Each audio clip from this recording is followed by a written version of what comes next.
Now we're going to do FTK. We will be using the newer version of FTK later.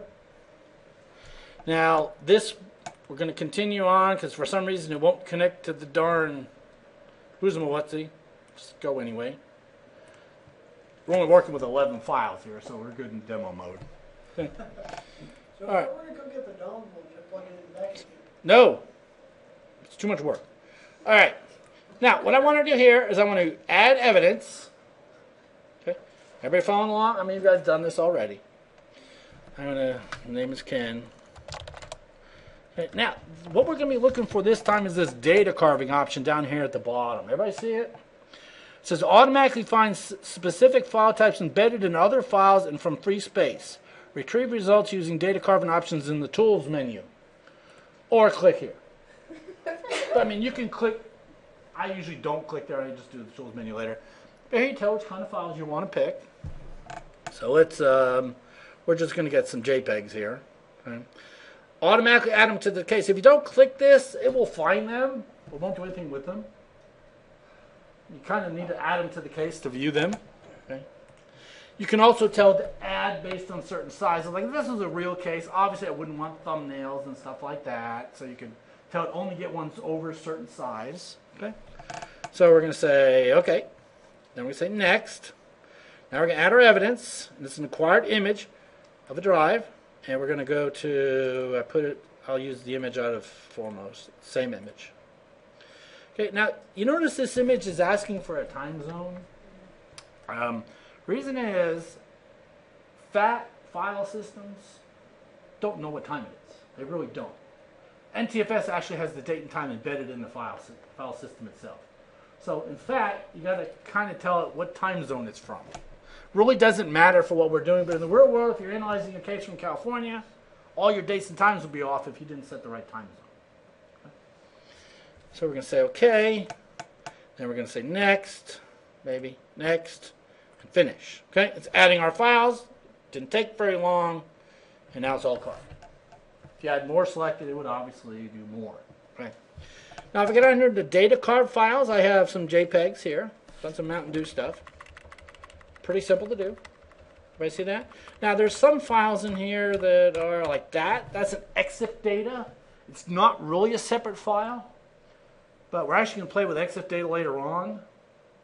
But kind of like I was telling the student yesterday, they were up here studying on Saturday, and they wanted to figure out a way to give me proof. I said, take a picture with your smartphone. It's got EXIF data built in with GPS. I can very easily see where you took the picture, what time you took the picture, and everything.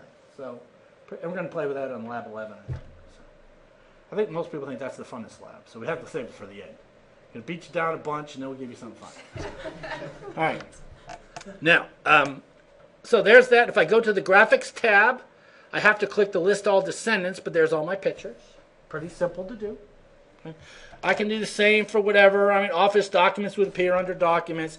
Now, it does show documents. It shows 3 of them, but that's just the EXIF data documents. That's not the whole Word document. Okay? This is just all kinds of information about those pictures it took. So is that a JPEG embedded into an Office document? No, it's actually the EXIF. They just save it as HTML. The JPEG date, the beginning of the file, actually has all of it in there. Let me show you that real quick. Well, I deleted them all. Do we have any JPEGs anywhere? Great, I don't have any JPEGs. I deleted them all. Well, if you right-hand click on a JPEG, you go Properties, under the Windows, it'll even show you the GPS coordinates. It'll show you all kinds of information about the file. We will cover that later, though. We'll do a whole lab on that. Okay. Spreadsheets, that's where your spreadsheets would show up. Okay. Now, say we find this stuff, I need you to make me a report. Now, and here we have a reporting option. Under File, there's a report wizard. Everybody see that? Report's kind of cool, and that's probably a very large portion of the certification exam is the darn report. It's like, what? It's really nothing. But fill in some information there. Now, if you had bookmarked the images, you can tell it to yes to include the bookmarks, which I hope you do bookmark this stuff. Say, actually, let me bookmark something. Say I want to bookmark these 3 files. I'm going to create a bookmark. Everybody with me? I'm going to call it Mountain Dew. Dewey. Mountain Dew. Now, I have an option down here at the bottom to automatically include it in my report or not. See, the deal is when you're doing this investigation in the real world, you might have a million bookmarks. Ooh, that's kind of important looking, but you might not want to include all of them in your report. But, so you can tell this one to be included or not. You can tell it to include attachments. I'm going to leave it unchecked. So we have one bookmark, and if I went to the bookmarks tab, you would see I have a bookmark with 3 pictures in it. Yes, sir. Do you want all the files in the bookmark? Yes. Yep. Every file, well, at least the 28. Okay. You can end up with more than that because there's a lot more JPEGs and GIFs. But I mean, it really doesn't take any more time to retrieve all of them than 4. So. Do you want us just to arbitrarily bookmark a few just to show that we can, or? Just select all of them. It's no big deal. Just go in there and select all of them and add them. Done. It's not really much. Now, I mean, yeah, you just go in here and you can actually add them to a bookmark. You can add them to this bookmark, and now my bookmark has all the pictures in it. So it's really easy to manage bookmarks. Okay. Now, back under File Reporting, we're going to go next. Now I get some options. Include all bookmarks. Again, depending on what you're doing, in this case, you have to include them all, but in the real world you might not, because you might have bookmarks you don't want to include.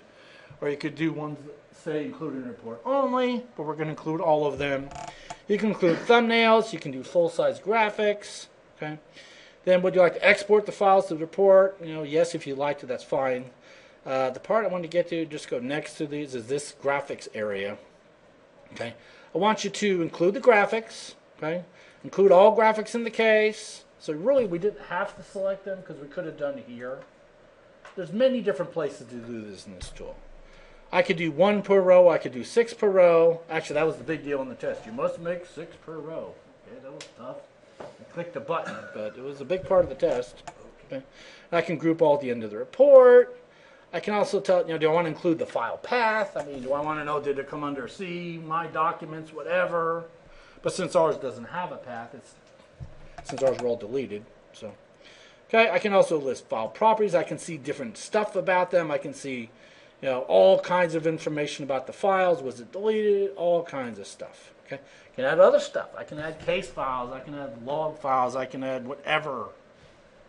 Maybe I found something and exported it, and I'm going to attach it to it. Just whatever you want. You don't need to in this case, but you could. Okay. All right, we're going to put my report on the desktop, and I'm going to show you why. Command desktop. Okay. And there we go. There's the folder. And you can put a custom graphic. Who cares about all that? We're going to finish. Okay? It's not empty. Yes, that's fine. But, please enter or select. Fine. We'll put it in. Oh. There. Now it's in report. Now it's happy. Good. Now it exported it. Do you wish to view it? Yes. All right. Now we have a report. Okay? In here I can see my bookmarks, I can see the contents of them, I can actually see the Mountain Dew bookmark with the files, and I can click on them and see the full size. I can go to the graphics at the end, I can see an index of the graphics. So, pretty simple to do. Okay. Now, here's how you're going to screw up this one. I'm just telling you because I know what people do. This is the report right here. This index file. If you open it up, there's your report. Don't submit that. Don't submit just that. I'll show you why.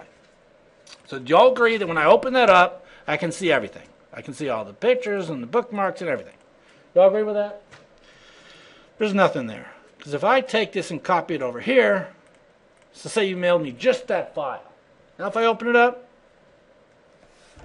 all it is a link to other frames. It's like, great. I literally have people submit this. I'm like, there's nothing here. So what you need to do, don't submit just that. Take your report folder, right-click on it, and send to compressed zip folder, and that makes it into a zip file. Or you can use 7-zip or whatever you have. Okay? But if you do send the zip file folder, it'll make something called report.zip, and that's what you submit. Okay? Everybody okay on that? So this one's going to be a little bigger in the audit file, but it's pretty simple to do. Just do that, and then there it goes, and I get a report.zip. Like mine is a whole 2 megs. Okay? Do you accept ARC files? Hard file? Like ARC. printed? ARC? Oh, Oh, yeah, 7-zip will open them. That's fine. Okay. I thought you said hard files. That's what I did on my hard files. Is that an art file? No. Easy enough to get the report out of that. Just submit the whole reports directory. When you make the report, it asks you where to put it. Put it in a place you can find it. Don't put it some random place and you can't find it. That's why I put it on desktop or put it in the root or something. Okay, everybody okay on NCase? FTK. Okay. Now I'm gonna get out of here. Oh, and by the way, if I want to go back and edit my report, I can go back into the report wizard, and everything I selected before, it remembers. It remembered the 6. So if you want to change one thing, you can just go next and change that one thing and finish it, because it'll remember the settings, which is kind of nice. Okay. So we're done with this. Want to back it up? No. No. Okay. Now we're going to do it with the other program. Come on.